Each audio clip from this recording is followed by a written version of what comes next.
తెరబోతుంది. వాస్తవానికి దీనికి 120-130 సీట్లతో మాత్రం ఏదో కూటమి కానీ వైఎస్ఆర్సీపీ కానీ గెలిచే పరిస్థితి. రైట్.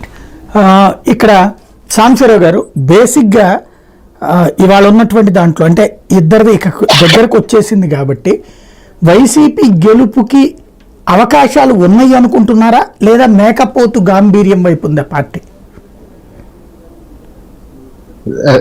సాయి గారు, ఫస్ట్ పార్ట్ మనందరం సైన్స్, టెక్నాలజీ, ఇబ్బందులు, కమర్షియల్స్ అవన్నీ మాట్లాడుకున్నాం, బాగుంది. ఐ థింక్ ఈ రౌండ్ మీరు చాలా స్మార్ట్ గా పొలిటికల్ రౌండ్ తీసుకుంటారు. ఇప్పుడు ఇంకా తప్పదు. పార్థసారథి గారు ఎన్ని స్టార్ట్ చేశాడు back.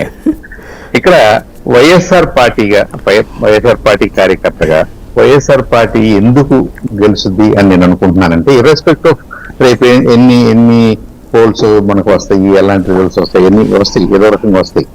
In spite of that నేను కూడా ఒక 30 రోజులు క్యాంపెయినింగ్ లో ఉన్నాను కాబట్టి, పబ్లిక్ మీటింగ్స్ అటెండ్ అయ్యాను కాబట్టి నాకేమనిపిస్తుందంటే,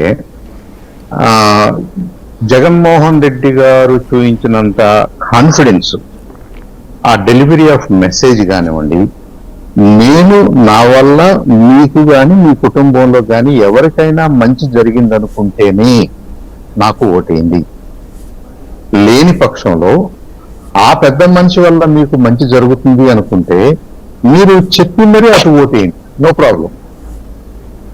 అది ఐ థింక్ ఆ మాట అనటానికి వెనక కూడా చాలా సెఫాలజీ స్టడీస్ అన్ని కూడా ఉండుంటాయి. ఆయన ఊరిని ఆషామాషిగా అలా మాట అన్నాడని మనం అనుకోకూడదు.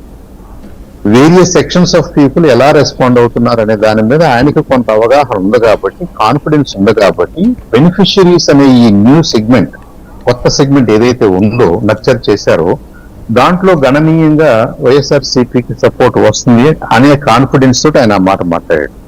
అది ఆ పబ్లిక్ మీటింగ్స్ లో కూడా మనకు కనపడింది. అది నెంబర్ 1. నెంబర్ 2, దీనికి అదర్ సైడ్ లో ఏంటంటే ఒక కొహరెంట్ మెసేజ్, ఒక కొహరెంట్ మేనిఫెస్టో, దాని చుట్టూ డిస్కషన్, దాని చుట్టూ ప్రసంగాలు చేసిన దాఖలాలు మనకు కనపడలేదు. నరేంద్ర మోడీ గారి కరిష్మా పనిచేసిందా? డెఫినెట్ గా పనిచేసి ఉంటుంది. పవన్ కళ్యాణ్ గారి కరిష్మా పనిచేసిందా? పనిచేసి ఉంటుంది.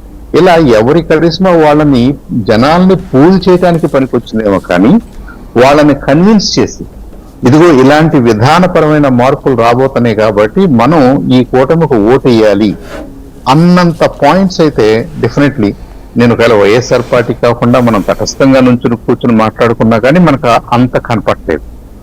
ఏదైనా ఉంటే, ఏదైనా వాళ్ళు అలాంటి మెసేజ్ ఇవ్వగలిగారు అంటే కొంత కన్ఫ్యూజన్ క్రియేట్ చేయగలిగారు.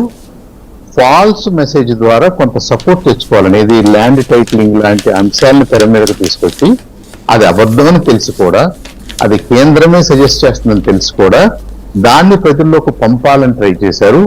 అది I don't think that shows their strength. వాళ్ళు అది స్ట్రెంగ్త్ కాదు. అదేంటంటే అది ఒక రకమైనటువంటి మెనిపులేషన్. ఇది ఎందుకు మనం ట్రై చేయకూడదు, ఇలా ఎందుకు